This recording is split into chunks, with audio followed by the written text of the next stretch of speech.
He spilled beer on a quiet black woman in a bar, and laughed. 2 seconds later, he was on the floor, because the woman he mocked wasn't a nurse. She was Viper 1, the deadliest sniper the US ever erased from its records. The Anchor Point bar in San Diego was the kind of place that smelled like spilled whiskey and old victories. Friday night, the air was thick with laughter, the clink of beer bottles, and the faint hum of classic rock bleeding through the speakers. Yellow light washed over the wooden floor, catching the edges of metals pinned to denim jackets and tattoos faded by time. Soldiers came here to remember who they were before the noise stopped.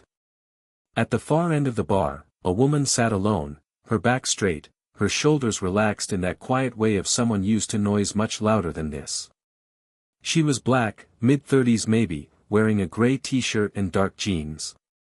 A hospital ID badge dangled loosely from her pocket, M. Walker. Her hair was tied in a low bun, curls escaping around her face. She wasn't drinking, just tracing the rim of a water glass with her thumb, eyes half-lidded, as if she was watching the room through glass instead of air. When the crowd noticed her, they noticed her difference first. Too calm. Too clean. Not from here. And then Rodriguez noticed her. He was a Navy SEAL, broad shoulders, shaved head glinting under neon, his grin the kind that always looked better before the alcohol. He leaned against the counter beside her, the smell of beer and arrogance spilling together. "This ain't a place for tourists, sweetheart," he said, loud enough for his friends to hear. Their laughter rolled like thunder through the room. One of them whistled.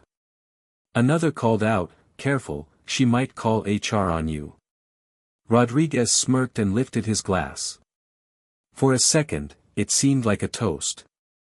Then the beer tilted. Amber liquid splashed over her chest, dripping through the thin cotton of her shirt, down to the bar stool. The room froze just long enough for every eye to catch the moment. Then came the laughter, loud, cruel, relieved. She looked down at the wet fabric clinging to her skin, then up at him. Her eyes were green. Not soft green, but the kind that had seen things burn and refused to look away. She didn't speak. No flash of anger. No raised voice. Just reached for a napkin, tore one sheet, and began dabbing the stain with slow, surgical precision. Someone in the back muttered, "Damn, she's really gonna take that." A few phones came out, screens lighting the dim bar. Rodriguez grinned wider, misreading the silence as submission. He leaned closer, close enough for his breath to cloud the air between them. "What's the matter, sweetheart? Cat got your tongue?" Still nothing. Her hand moved steady, methodical. Left to right. Top to bottom. Like dressing a wound she'd seen 1,000 times. The laughter started to thin out now, tapering into whispers. The bartender paused mid-pour, watching her. A veteran in the corner stopped tapping his glass. The whole place held its breath. She finally set the napkin down, perfectly folded, next to her empty glass. Then she looked at him again. Not up, not down, through him. Rodriguez's smirk faltered. The light seemed to dim just a little, or maybe it was just the silence closing in. In that stillness, something shifted. The air felt heavier, charged with the quiet weight of danger. Her gaze wasn't angry. It was calculating, measured, like she was already running variables in her head, angles, exits, distances. Not the look of someone afraid. The look of someone preparing. She exhaled softly, a calm so deep it unsettled everyone who saw it. Somewhere near the dartboard, a man whispered, "She's not scared. She's waiting." And though no one knew it yet, that quiet was the warning. Because some storms don't roar before they strike. They watch. They measure. Then they move. The music dropped to a low hum, like the bar itself was holding its breath. Rodriguez didn't like being ignored. Men like him never did. His buddies shouted over the counter, voices thick with liquor and ego. "Come on, make her talk, Rod. Don't let her punk you out like that." Their laughter echoed, sharp and nervous. The bartender shot them a look but said nothing. You didn't interfere when Seals got loud. You just waited for it to pass. Rodriguez leaned closer, his reflection flickering in the wet counter under the neon lights. The glow cast streaks of red and blue across Maya's brown skin, making her look like she was sitting between danger and calm. She didn't move, didn't even blink. He reached out suddenly, his thick hand wrapping around her wrist. The room went still. Phones lifted, recording. They always did when something ugly was about to happen. Now I've got your attention, he said, voice dripping with challenge. For a heartbeat, everything froze, the music, the chatter, even the ceiling fan seemed to slow. Her pupils narrowed slightly. A faint inhale. Then the sound of movement, soft and controlled, more felt than heard. In less than 2 seconds, Rodriguez's world flipped. His balance disappeared, his breath caught. A blur of motion, his wrist turned, shoulder twisted, spine forced downward in one seamless arc. The next sound was the heavy thud of a body meeting oak. The beer glasses rattled. Rodriguez's face was pressed against the counter, his arm locked tight behind him, bent at an angle his body didn't like. His friends surged forward, but one look at her stopped them cold. Maya hadn't even stood up. She sat exactly as before, her expression unchanged, one hand still around his wrist, her other calmly holding the napkin she'd used moments earlier. It was almost absurd how little effort she seemed to use. Her voice, when it came, was quiet, almost compassionate. You grabbed the wrong woman, soldier. The words floated through the silence like smoke. A few phones captured it, but no one spoke. Rodriguez struggled, but his body refused to obey him. The grip was iron. Not brute strength, precision. The kind of control that came from thousands of hours drilling movements that had to work when seconds meant survival. Maya looked down at him, then slowly released her hold. His arm fell limp to his side. She didn't even look angry. Just, disappointed. He staggered back, breathing hard, rubbing his wrist. The red marks of her fingers stood out against his pale skin. Lucky move, he muttered, forcing a laugh that sounded more like a cough. But his eyes betrayed him. He knew. Everyone knew. That wasn't luck. That was training. Serious training. Around them, the laughter had died completely. The veterans in the room exchanged glances, recognition flickering behind their eyes.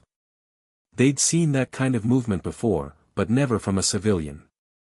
The bartender, Jake, took a step back, studying her posture, the way her eyes flicked from door to mirror to corner. Always aware. Always measuring. The kind of awareness soldiers never really unlearn it. Someone in the crowd whispered, "What the hell was that?" Another voice, older, steadier, answered, "That was muscle memory." Rodriguez straightened, trying to reclaim his pride, but the shift in the room was complete. The tone had changed. He wasn't the predator anymore. The air belonged to her now. She turned her chair slightly, enough to see him and the room without exposing her back. The move was small, instinctive, tactical. You don't sit open in a hostile space unless you trust your hands to do the talking. The silence stretched thin. Then the jukebox clicked off entirely, leaving only the sound of her calm breathing and the faint hum of electricity behind the bar. For a moment, Rodriguez considered saying something else, maybe a joke to save face. But when he met her eyes, the words died in his throat. There was no heat in her stare, only control. Cold, perfect control.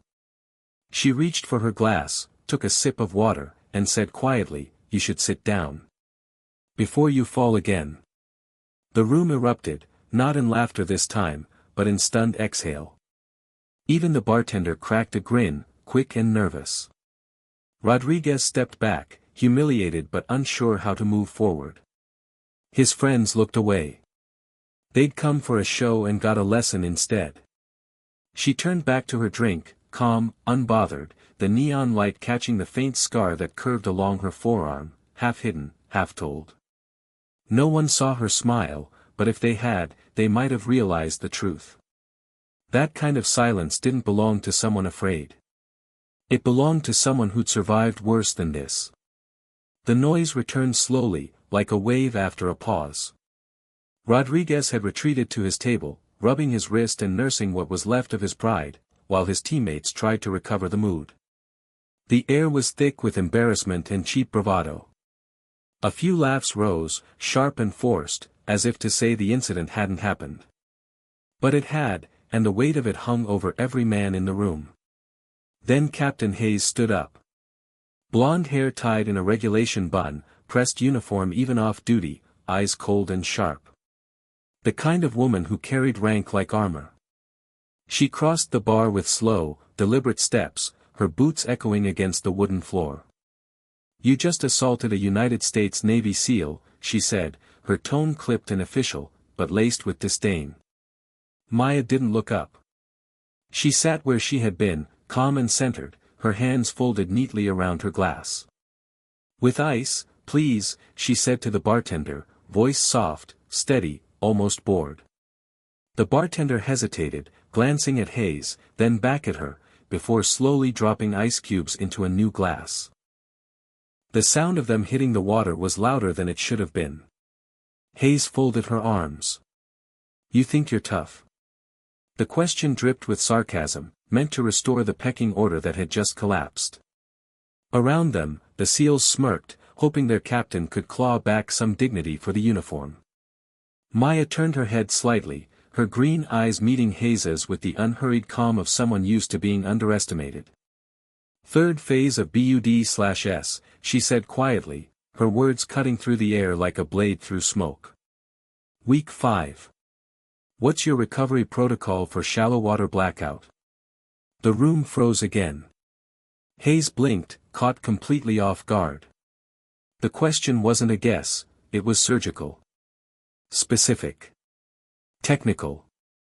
A test with only one kind of person qualified to ask it. Her mouth opened, then closed. The silence stretched. A few of the younger SEALs looked at each other, unsure what they'd just heard. "How would you know about that?" she said finally, but there was a crack in her confidence now. From the far corner, a rough voice broke through the quiet. "That's not in any manual," said Master Chief Fletcher, the oldest man in the room.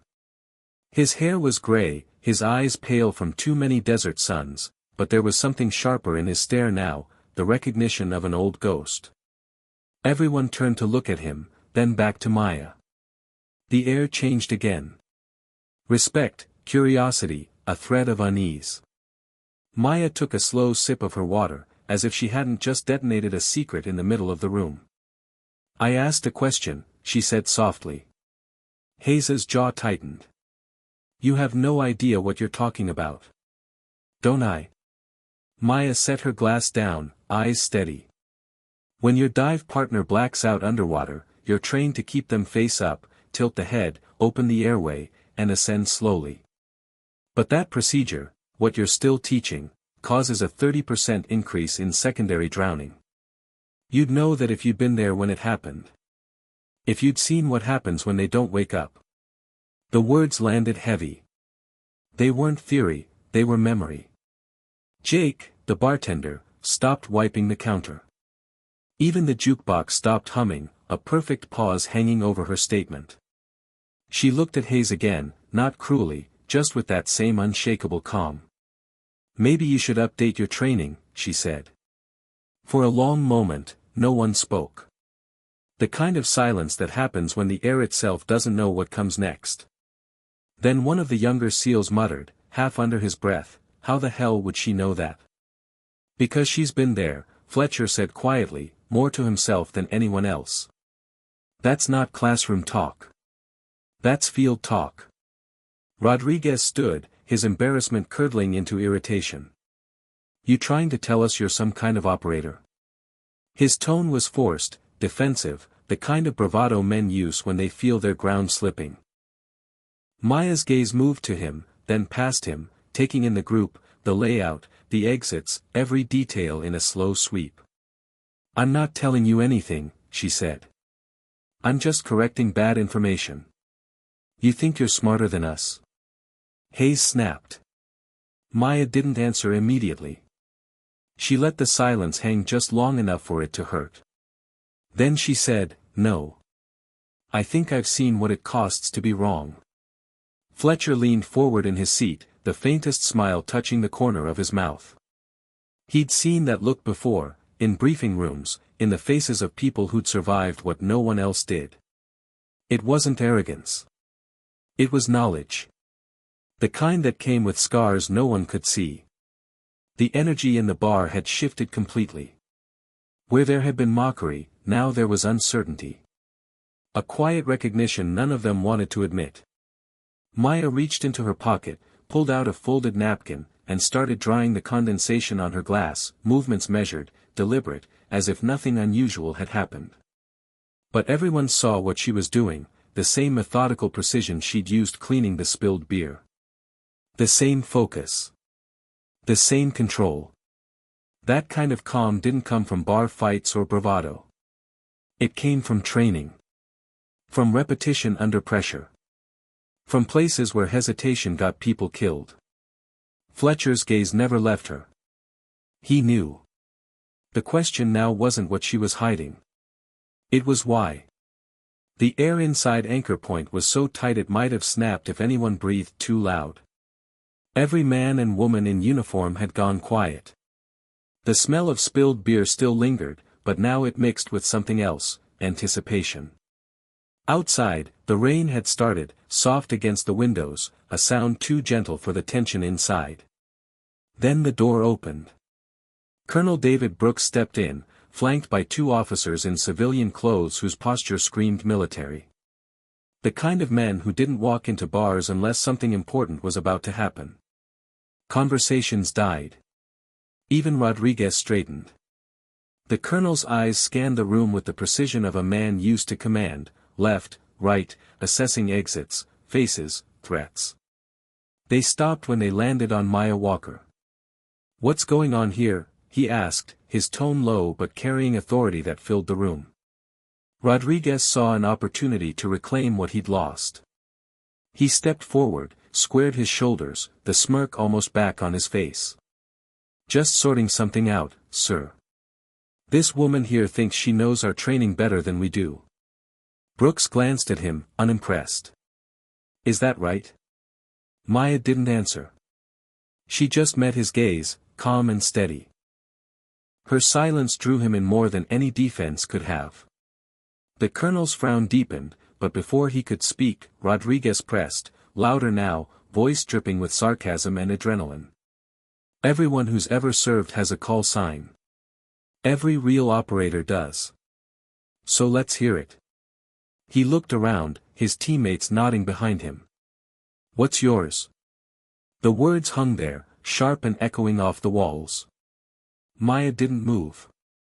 She reached for her glass instead, the clink of melting ice tapping softly against the sides. She lifted it halfway, then stopped. Set it down again. The sound of glass meeting wood was soft, but somehow it cut through every heartbeat in the room. She looked up, her eyes sweeping across the faces, the SEALs, the colonel, the bartender, even Fletcher watching from his corner like a man watching a ghost rise. Her voice, when it came, was quiet. "Viper 1. Time didn't stop. It died." The beer bottle in Rodriguez's hand slipped, hit the floor, shattered. Foam and amber spread across his boots, but he didn't move. No one did.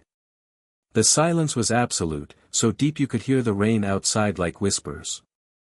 Fletcher was the first to speak, his voice rough and reverent, like a prayer he hadn't meant to say out loud. "Holy hell. The ghost sniper." Hayes's hand went to her mouth. One of the younger SEALs whispered, "That's impossible. She's dead." The colonel's expression shifted, not surprise exactly, but recognition buried under disbelief. He took a slow step forward. "That name doesn't exist anymore," he said. "It's classified. So was I, Maya replied. The colonel froze mid-step. Even Rodriguez, still processing, took half a step back. You're lying, Hayes said, her voice trembling with something between fear and denial. Viper 1 died at Blackwater. Everyone knows that. Maya turned toward her, calm as ever. That's what they wrote, yes. She stood then, the stool scraping lightly across the floor. Even that sound carried weight. Under the neon glow, her figure looked different now, less like a civilian, more like a soldier out of uniform. You're saying you're her? Brooks demanded. Prove it. Maya's gaze flicked toward Fletcher. Ask him, she said.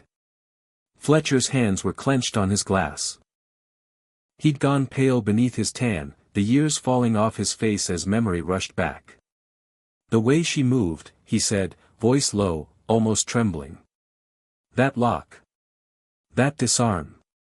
It's textbook Task Force Black CQB. I've only seen one person move like that, and she was supposed to be gone. He looked at Maya, eyes wide. You held Blackwater for 16 hours. Alone. 17, she corrected softly. Brooks's breath hitched. He turned to the officers behind him, and one of them whispered, she can't be here. If Command finds out, Command already knows, Maya said. Her tone wasn't boastful. It was weary. The kind of weariness that only comes from carrying too many ghosts. The colonel stared at her, his voice dropping. You shouldn't be alive. Tell that to the reports you buried, she replied. 73 civilians got out because of me. My team didn't. The line hit like a gut punch. The bar, men who had seen war, who thought they understood pain, fell into silence that felt almost sacred. Rodriguez looked as if he'd been punched without being touched. His mouth opened, then closed again. He couldn't meet her eyes. Hayes took a small step forward, her earlier arrogance dissolving. You were the one with the green laser at the compound? Maya gave the faintest nod. Fletcher let out a breath that was half laugh, half disbelief. Every sniper alive tried to mimic that shot pattern. They said it was impossible. It was, she said, until it wasn't. Outside, thunder rolled distantly, as if the storm itself had waited for this moment to speak. Brooks rubbed a hand over his face, muttering, Jesus Christ, they said you died under the rubble. I did, she answered. Twice. The words hung there, chilling in their simplicity. For the first time, Rodriguez saw not a woman, not a civilian, not someone to mock, but something else entirely. Someone who'd walked through hell and come back quiet. His voice was small when he spoke. Why hide? Because people love legends, Maya said. They don't know what to do with the survivors. Fletcher looked down at the table, his fingers tracing the rim of his glass. We've been drinking in the same bar as a ghost. She gave him a small, tired smile. Ghosts don't drink. They remember. The lights flickered once, the storm outside pressing against the glass.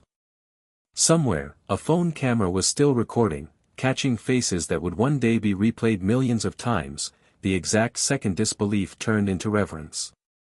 No one in that room would forget the sound of those two words. Viper 1. It was the name of a myth, a whisper in briefing rooms, a lesson told to new recruits about precision, sacrifice, and silence.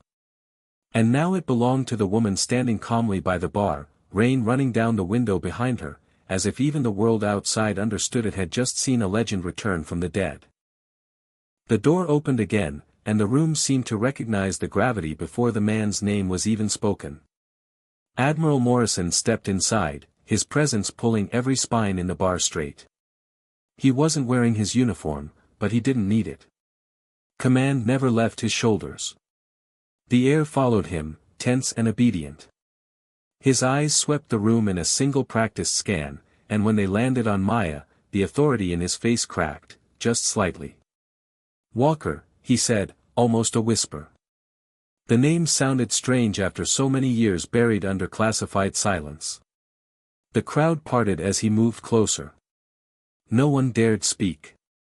The admiral stopped a few feet from her, the distance between them heavy with things unsaid. "Master Chief Maya Walker," he said quietly, each word deliberate. "The most decorated female sniper in Delta history. And the only one who was never supposed to exist." The whisper rippled through the bar like an electrical current. Fletcher lowered his glass. Hayes blinked back tears she didn't understand. Rodriguez couldn't look at her at all. Morrison exhaled slowly, the weight of memory tightening his jaw. "You were listed Kia. Blackwater. October 14th. 17th, Maya corrected softly. "We were 3 days into the mission before command even realized the intel was wrong." The admiral nodded once, shame in the motion. "Intel said minimal resistance," she continued, her voice steady but distant, the sound of someone telling a story they'd lived too many times in silence. 300 Taliban fighters. Heavy weapons. The compound was surrounded before we hit the ground. We were 6. 5 died in the first 15 minutes. She didn't raise her voice, didn't dramatize the words. She didn't have to. The details carried their own violence. The bartender stopped moving altogether, his hand frozen over a glass he hadn't finished wiping. Maya's gaze drifted past the room, past the walls, past the years. They wanted the civilians alive. 73 of them. Aid workers. Families. Children. There was no air support, no extraction window. Just one radio that wouldn't connect. She paused, swallowing, not for emotion but for control. "I held the east wall for 16 hours. When the ammo ran out, I switched to what they dropped. When that ran out, I used what was left." No one breathed. She didn't cry. Her voice didn't shake. But everyone in that room could feel the ghosts pressing through every syllable. When the helicopters came, the sun was already down. I walked 73 people to the extraction point. And then I watched the valley burn. Her eyes finally returned to the present. "After that, I stopped counting kills," she said quietly. "I started counting heartbeats." Fletcher's throat worked, but no sound came out. The admiral looked down, his voice almost breaking. "You were the best we ever had," he said. "And we left you there." "You did what you were told," Maya replied. "That's what soldiers do." She took a slow breath, steady again. "But when they told me I was dead, I decided to stay that way. The world didn't need another weapon. It needed someone to clean up after them." She glanced down at the hospital badge still clipped to her jeans. "So I became a nurse." The simplicity of it stunned the room. It wasn't self-pity or defiance. It was acceptance, the quiet transformation of a weapon into a healer. Rodriguez finally looked up, his voice rough. "After all that, you just walked away." "No," she said, shaking her head. "I crawled. I bled. I built something out of what was left."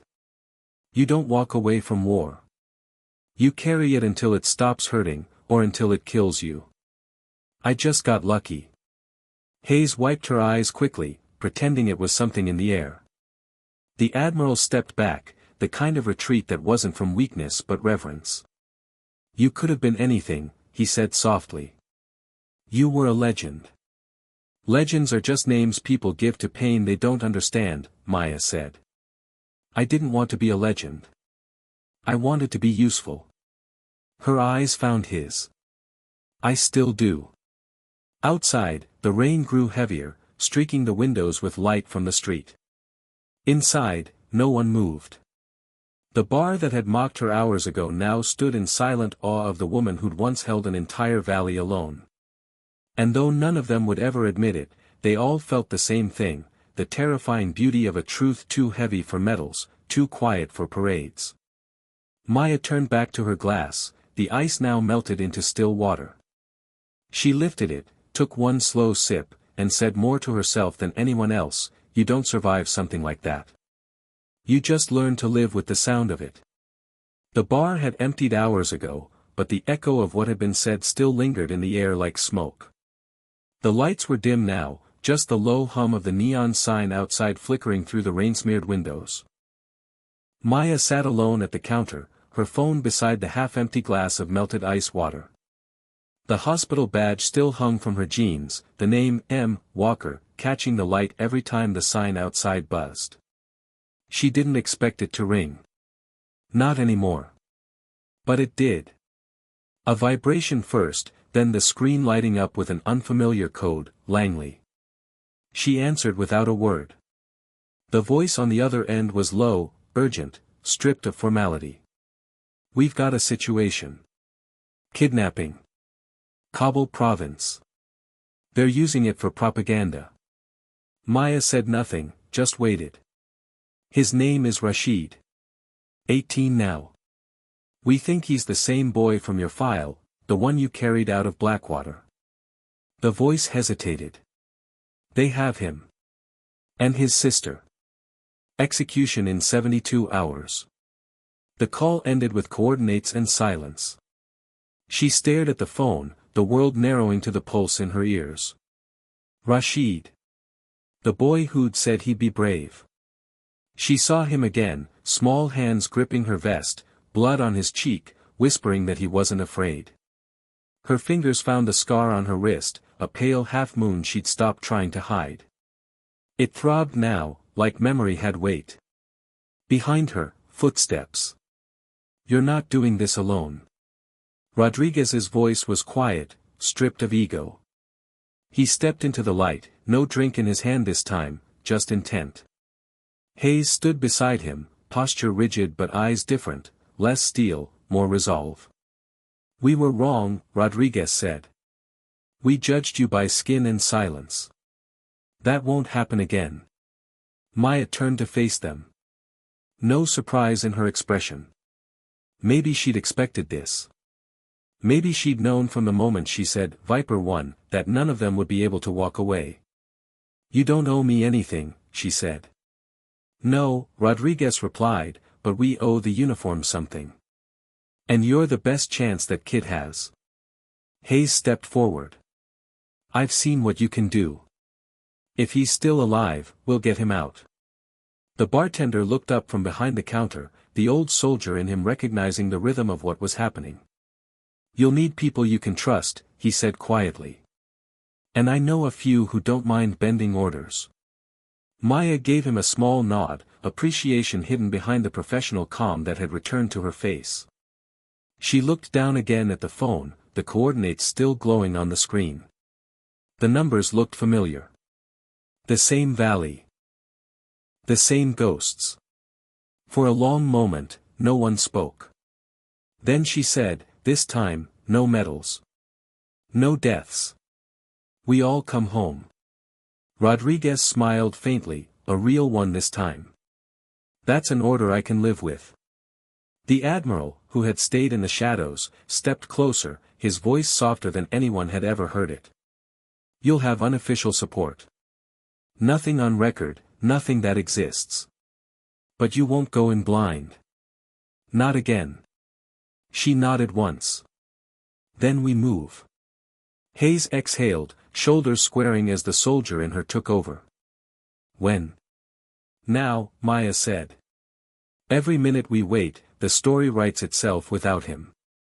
She picked up her jacket, the one she hadn't worn since the day she left the field. It was plain, civilian, but the way she slipped it on looked like muscle memory waking up after years of sleep. The scar on her wrist caught the light again, but this time it didn't look like a wound. It looked like a reminder. The others followed her toward the door. Outside, the rain had slowed, the streets slick with reflection. Behind them, the Anchor Point bar stood in silence, bearing witness to what had just happened, the quiet rebirth of a soldier who had sworn never to fight again. Maya paused at the door, looking back once. The ghosts of Blackwater were still there, waiting. But this time, she wasn't walking toward them alone. The sun rose red over the valley, painting the mountains in fire and dust.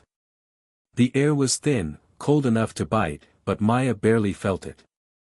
She walked alone across the open ground toward the Taliban compound, her steps slow, deliberate, every crunch of gravel echoing through the silence. No body armor, no weapon. Just a gray scarf around her neck and the calm of someone who had already made peace with every possible ending. High on the ridge, her team waited. Rodriguez lay prone behind a scope, Hayes beside him calling ranges. 12 operators hidden among the rocks, eyes fixed on her small figure moving through the dawn light. Vipers exposed, Hayes whispered. 2 exposed. Rodriguez didn't answer. He knew better. If she was walking that line, it was for a reason. Down below, the compound stirred. Fighters shouted, pointing. The gate creaked open and a young commander stepped out, maybe 25, eyes hard but uncertain. He lifted his rifle, aiming straight at her chest. Maya stopped 10 feet away, her voice carrying across the dry wind. You have 17 seconds to surrender. The man laughed, a harsh, broken sound. You are alone, he sneered. You walk into your death. She tilted her head slightly, her eyes never leaving his. 16.